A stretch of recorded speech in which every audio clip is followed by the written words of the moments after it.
दोस्तों अगर आप यूपीएससी की तैयारी करते हो ना तो ये वीडियो आज के दिन की आपकी बेस्ट वीडियो होने वाली है, क्योंकि इस वीडियो में हम बहुत सारे ऐसे क्वेश्चंस का आंसर आज देखेंगे जो हमेशा आपके दिमाग में घूमते रहते हैं। क्या बिना न्यूज़पेपर पढ़े भी करंट अफेयर का तैयारी हो सकती है, जैसा कि कुछ टॉपर्स क्लेम करते हैं? वो ऐसा क्लेम क्यों करते हैं और कैसे वो करंट अफेयर की तैयारी करते हैं? कौन सा न्यूज़पेपर हमें पढ़ना चाहिए? क्या न्यूज़पेपर के नोट्स हमें बनाने चाहिए कि नहीं बनाने चाहिए?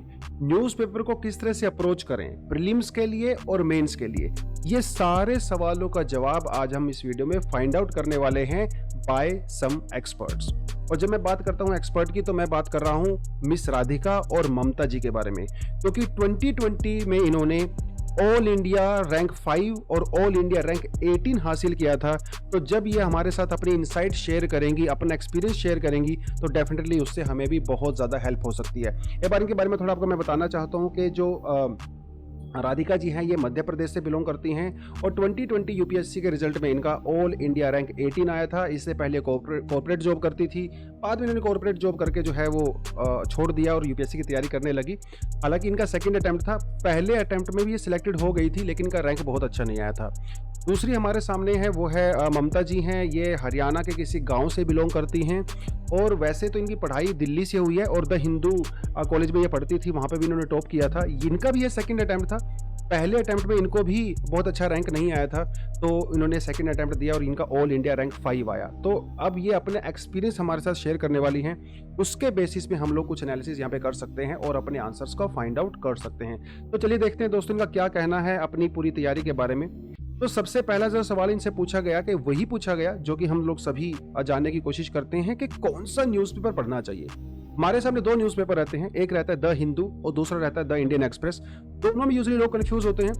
बहुत सारे लोग ये मानते हैं कि इंडियन एक्सप्रेस अच्छा होता है क्योंकि वो इतना ज़्यादा लेफ्ट लीनिंग नहीं है, लेकिन द हिंदू है थोड़ा सा लेफ्ट लीनिंग है, थोड़ा सा कम्युनिस्ट अप्रोच रहती है, एस्टेब्लिशमेंट या गवर्नमेंट को लेके काफ़ी ज़्यादा क्रिटिकल रहते हैं द हिंदू न्यूज़पेपर। तो दोनों जो है इनके बीच में 50-50% का लगभग फाइट रहता है, लेकिन ये जानने की कोशिश करते हैं कि ये लोग क्या बोल रहे हैं। I read The Hindu only throughout my preparation. For some time for interview, I read The Indian Express.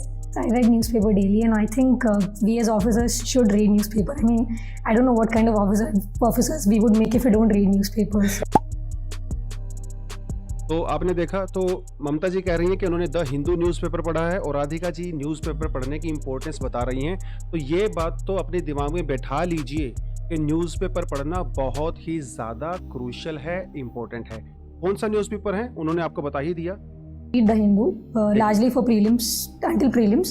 तो राधिका जी भी कह रही हैं कि इन्होंने भी द हिंदू न्यूज़पेपर ही पढ़ा है। तो दोनों कैंडिडेट जो यहाँ पे हैं, एस्पिरेंट तो नहीं बोलेंगे, सिलेक्टेड कैंडिडेट हैं, तो मैम बोल रही हैं कि आपको द हिंदू न्यूज़पेपर ही पढ़ना है। And during my prelims and mains, I only used to read editorial of Hindu and Indian Express. तो इनका ये कहना है कि प्रीलिम्स के बाद जब मेंस हुआ था तो ये सिर्फ एडिटोरियल पढ़ती थी, नॉर्मल न्यूज़ पढ़ना इन्होंने छोड़ दिया था, क्योंकि एडिटोरियल में आपको मेंस के पर्सपेक्टिव से और फिर बाद में इंटरव्यू के पर्सपेक्टिव से काफ़ी अच्छे पॉइंट मिल जाते हैं। तो is it must some topper से that they did not read newspaper? तो ये सवाल इनसे पूछा गया कि कुछ टॉपर्स ऐसा बोलते हैं कि उन्होंने न्यूज़पेपर नहीं पढ़ा, सिर्फ मंथली मैगजीन से ही उन्होंने अपनी पूरी तैयारी की। तो उसके बारे में इनका क्या कहना है? I think reading newspaper is very important because it gives us say whatever we are studying, polity or economy, we see it happening on a very real time in the newspaper, so it will enhance our understanding. Also, I feel that in the newspaper the same topic will be covered say 2-3 days continuously, so along with reading it's sort of a revision also that is taking place. Or even in mains you can mention some solution that was mentioned somewhere in an editorial. So I would say reading newspaper is extremely essential. And तो ये कह रही हैं कि देखो magazine तो month के and में आती है, लेकिन न्यूज़पेपर में एक ही न्यूज़ आपको रियल टाइम में पता चलता है। यानी कि अगर कल कोई इवेंट हुआ है तो आज न्यूज़पेपर में उसकी अच्छी खासी एनालिसिस आ जाती है। न्यूज़पेपर में एक टॉपिक जो है वो कई बार रिपीट हो जाता है, तो जिससे आपकी अच्छी खासी रिवीजन भी हो जाती है, तो आप बहुत ज़्यादा अपडेटेड रह सकते हो न्यूज़पेपर अगर आप डेली पढ़ते हो तो। And I don't see why anyone should not do that. Then why some toppers say that they do not read newspaper? I don't know about people who say that they have not read newspapers, but I personally read it for all time of my preparation. That is necessary, yes. I never skipped newspapers. Newspaper को बोला जाता है कि जब आप UPSC aspirant होते हो तो newspaper is like an oxygen for you, और जब आप यूपीएससी एस्पिरेंट हो तो द हिंदू और इंडियन एक्सप्रेस कोई भी आप पढ़ सकते A, because I loved reading newspapers, I still do, and B, because newspapers for me personally they helped a lot in my mains content enrichment. So I used to make notes for mains topic wise because as mentioned, हो। तो राधिका जी जो है वो prelims के लिए notes नहीं बनाती थी न्यूज़पेपर से, लेकिन मेंस के लिए ज़रूर नोट्स बनाती थी। by Mamta also that things come for 2-3 days, especially in editorial.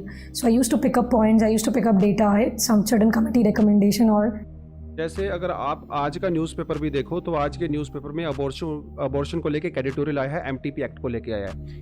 2 दिन पहले भी अबॉर्शन को लेके एक और एडिटोरियल आया था।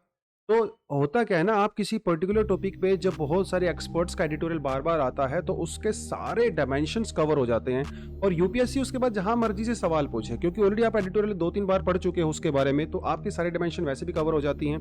तो इसीलिए न्यूज़पेपर का एडिटोरियल पढ़ना बहुत इंपॉर्टेंट है। papers. So I did not wait for a monthly magazine that would come at the end of the month. So for me, newspapers were a base to prepare my mains notes. So, and as I also said that we have to read newspapers because it makes us wiser and it makes us more rational and objective person. And I think we as citizens should read newspapers. We should not skip it. Yes, वो बहुत बढ़िया। तो इनका देखिए यहाँ पे एक चीज़ और रहती है, जो मंथली मैगजीन आपकी आती है, पहली बात तो मंथ के एंड में आती है, राइट। दूसरी बात ये रहती है कि मैगजीन के अंदर जो स्पेस है ना वो लिमिटेड रहता है, तो उस लिमिटेड से स्पेस में उनको आपको बहुत सारी इंफॉर्मेशन देनी पड़ती है, तो इसलिए बहुत अच्छे से एनालिसिस नहीं हो पाता। लेकिन न्यूज़पेपर में स्पेस की कोई कमी नहीं है, स्पेस बहुत सारा होता है, इसलिए डिटेल्ड में बढ़िया से सारी डायमेंशन अच्छे से कवर की जाती हैं, तो ये बहुत बेनिफिट होता है। उसके अलावा सिर्फ यूपीएससी एस्पिरेंट ही नहीं, अगर आप एक सिटीजन हो, ठीक है, आपको ये पता होना चाहिए कि आपके पास क्या चल रहा है। आप अगर एजुकेटेड हो तो आपको दुनियादारी के बारे में भी पता होना चाहिए।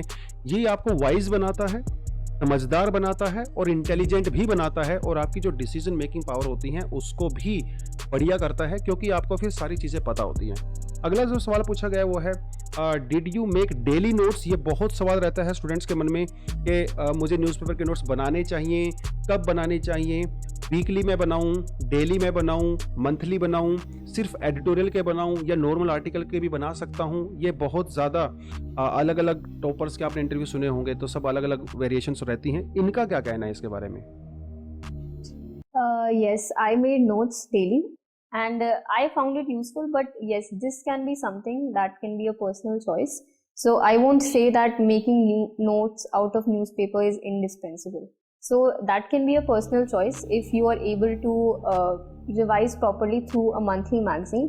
Yes, definitely. I think that can be enough also. It's not mandatory, but then since I wanted to cover the topic then and there itself, so I used to make notes, and I personally liked making notes daily because that was one way to differentiate myself from the other thing. I did not have to wait for monthly magazine and then I would cover it in one go in 8 to 10 hours.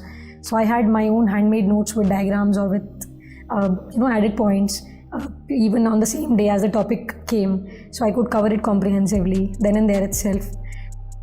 तो basically इन दोनों ने notes बनाए हैं, लेकिन दोनों ये भी कह रही हैं कि नोट्स बनाना आपकी पर्सनल चॉइस हो सकती है। आप अगर टाइम मैनेज कर सकते हो न्यूज़पेपर पढ़ने के बाद नोट्स बनाना, देन इट इज़ ओके, आप बना सकते हो, लेकिन मैंडेटरी नहीं है। खासकर प्रीलिम्स के लिए तो बिल्कुल भी मैंडेटरी नहीं है। वो वाला कंटेंट आपका मैगजीन वगैरह से कवर हो जाता है, लेकिन जब मेंस की बात आती है तो डेफिनेटली आप एडिटोरियल के नोट्स बना सकते हो। क्या नोट्स डेली बनाने चाहिए? देखिए, अगर आप न्यूज़पेपर पढ़ोगे ना तो डेली एडिटोरियल जो आते हैं, हमेशा बहुत ऐसे एडिटोरियल आते नहीं हैं हमेशा जो कि एग्जाम के लिए बिल्कुल सिलेबस का पार्ट होते हैं। बहुत बार पॉलिटिकल एडिटोरियल टाइप के भी आते हैं, इधर उधर के एडिटोरियल भी आते हैं जो आईआर से रिलेटेड इधर उधर की चीज़ें बात करते हैं, जो हमारे लिए ज़्यादा रेलेवेंस नहीं होता है। अब now you had to be smart enough कि आप वो एडिटोरियल से अपने यूपीएससी के साथ कनेक्ट करके कैसे उसको नोट्स बनाते हैं। हर एडिटोरियल इंपॉर्टेंट नहीं होता। दिन में हो सकता है कभी एक एडिटोरियल इंपॉर्टेंट आता है, तो हफ्ते में कम से कम अगर आप डेली न्यूज़पेपर पढ़ोगे ना तो आपको ज़्यादा से ज़्यादा 4 से 5 बढ़िया आर्टिकल नहीं मिलेंगे जो कि हमारे सिलेबस के साथ एग्जैक्टली मैच करते हैं। तो इतना बड़ा एक्सरसाइज नहीं है ये, अगर आप एडिटोरियल के डेली नोट्स बनाते भी हो तो भी, वो भी सिर्फ मेंस के पर्सपेक्टिव से। दूसरी बात, जब हम लोग कई बार क्या करते हैं, जब नोट्स बनाते हैं ना एडिटोरियल से, तो हम लोग पहले तो अपना सिलेबस याद नहीं करते हैं, तो हमें ये पता नहीं चलता कि सिलेबस के कौन से पार्ट से है, इसमें से कौन सी चीज़ रेलेवेंट है, कौन सी नहीं है, क्योंकि उसके लिए आप हमें जो है प्रीवियस ईयर क्वेश्चंस देखने पड़ते हैं। अगर आप प्रीवियस ईयर क्वेश्चंस देखोगे, सिलेबस देखोगे, तो हमें पता चल जाता है कि यस, ये टॉपिक इंपॉर्टेंट है। एक गलती जो बहुत एस्पिरेंट्स करते हैं वो ये है कि वो जब न्यूज़पेपर के नोट्स बनाते हैं तो उसको as it is copy paste करने की कोशिश करते हैं। ऐसा, ये अप्रोच बिल्कुल गलत है। ऐसे तो आपने रिप्रोड्यूस कर दिया ना उसको, so what is the benefit of making your own notes. आप जब अपने हाथ से खुद के नोट्स बनाते हो तो वो नोट्स आपके खुद की लैंग्वेज में होने चाहिए। तो एडिटोरियल को पहले पढ़िए, एक बार नहीं समझ में आए तो दूसरी बार, तीसरी बार भी पढ़ सकते हो। जब वो चीज़ें आपके दिमाग में बैठ जाएं, उसको फिर अपने वर्ड्स में लिखिए और कम से कम उसको 1/3 करके लिखिए। एडिटोरियल अगर 500 वर्ड का है तो आप उसको कम से कम कोशिश करिए आप उसको 150-170 वर्ड्स में लिख दो। 500 वर्ड के एडिटोरियल को 500 वर्ड में ही रिप्रोड्यूस करना बिल्कुल भी बेनिफिशियल नहीं है, क्योंकि बाद में जब आप उसी चीज़ को रिवीजन के लिए जाओगे ना तो आपके लिए बहुत हेक्टिक हो जाएगा और आप उसको कभी भी रेफर नहीं कर पाओगे। And for prelims, I did not really make notes of newspaper. A, because I did not understand completely as to what would UPSC be picking up from the newspaper. So only largely for the mains part, I used to make notes from the editorial sections of Hindu and Indian Express. या because prelims इतना ज़्यादा varied होता है तो newspaper से आप exactly पता भी नहीं लगा सकते कि ये पॉइंट मेरा प्रीलिम्स के लिए आएगा कि नहीं आएगा, क्योंकि इतनी सारी चीज़ें होती हैं, इतनी ज़्यादा इन्फॉर्मेशन होती है।